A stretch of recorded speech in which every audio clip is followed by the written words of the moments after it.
ही कहलाती है। तो आप लोगों का नियम है आत्महत्या नहीं करने का, सुसाइड नहीं करने का। क्या व्यक्ति अपने आप को मारता है? इंटेंशनली और अनइंटेंशनली दोनों तरीके से मारता है? नहीं मारता। सोचना आप लोग दिन में कितने बार अपने आप को मारते हो, कितने बार अपनी ही इंद्रियों को नुकसान पहुंचाते हो, कितने बार अपने शरीर को नुकसान पहुंचाते हो, अपने काय बल को नुकसान पहुंचाते हो, कितने बार अपने वचन बल को आप नुकसान पहुंचाते हैं, अपने मनोबल को आप नुकसान पहुंचाते हो।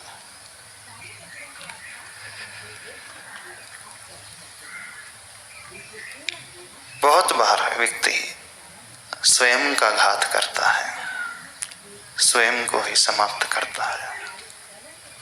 बहुत बार उसे यही नहीं पता चलता है कि मैं अपने आप को कैसे समाप्त कर चला आ रहा हूं। एक होता है व्यक्ति पूर्ण रूप से अपने आप को समाप्त कर देता है, उसे ही दुनिया कहती है कि वह आत्महत्या कर रहा है, सुसाइड करता है। लेकिन धीरे धीरे अपने आप को मारना क्या मारना नहीं कहलाता?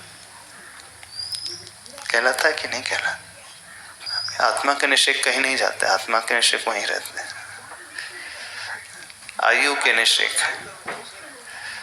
नहीं, वो आयु अभी कर्म रूप जो आयु है वो हमें दिखलाई नहीं देती, हमें जो महसूस होता है, जो फीलिंग होती है, हम बात उसकी कर रहे हैं। हमें 5 इंद्रियां दिखलाई देती है हमारे शरीर की, हमारा शारीरिक बल, हमारा वचन बल, हमारा मनोबल और हमारी श्वासोच्छ्वास। ये 9 प्राण ही विजिबल है हमारे लिए, श्रद्धा का विषय है, दुनिया में किसी को नहीं दिखता।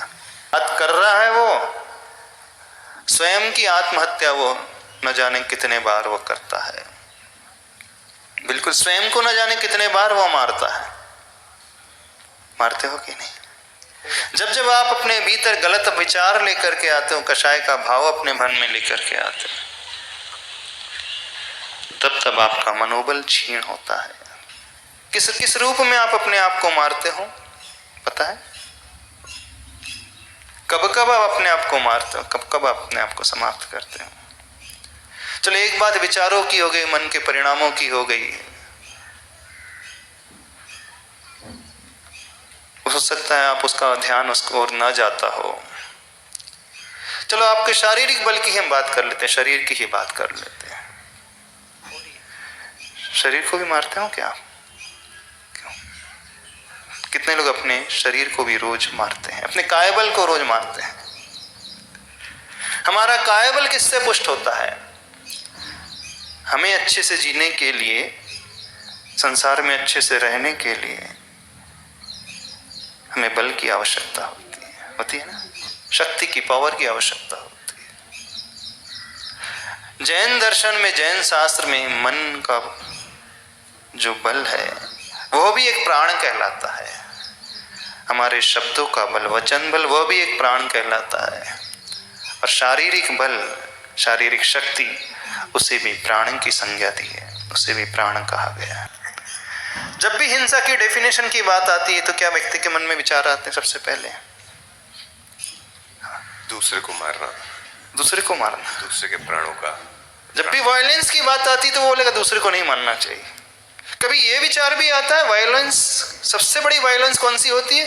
स्व को मारने वाली सबसे बड़ी हिंसा मानी जाती है। यदि हम अपने आप को समाप्त कर रहे हैं, हम सबसे बड़े हिंसक हो गए, सबसे बड़े वायलेंट हो गए। लेकिन किसी के मन में ये बात नहीं आती, किसी के मन में बात नहीं आती। जब भी वो हिंसा को परिभाषित करेगा, जब भी वो कहेगा हिंसा किसे कहा जाता है, आप लोगों ने क्या पढ़ा? हिंसा की परिभाषा क्या होती? क्या पढ़ाई की पाठशाला में? क्या पढ़ी और क्या पढ़ाया है?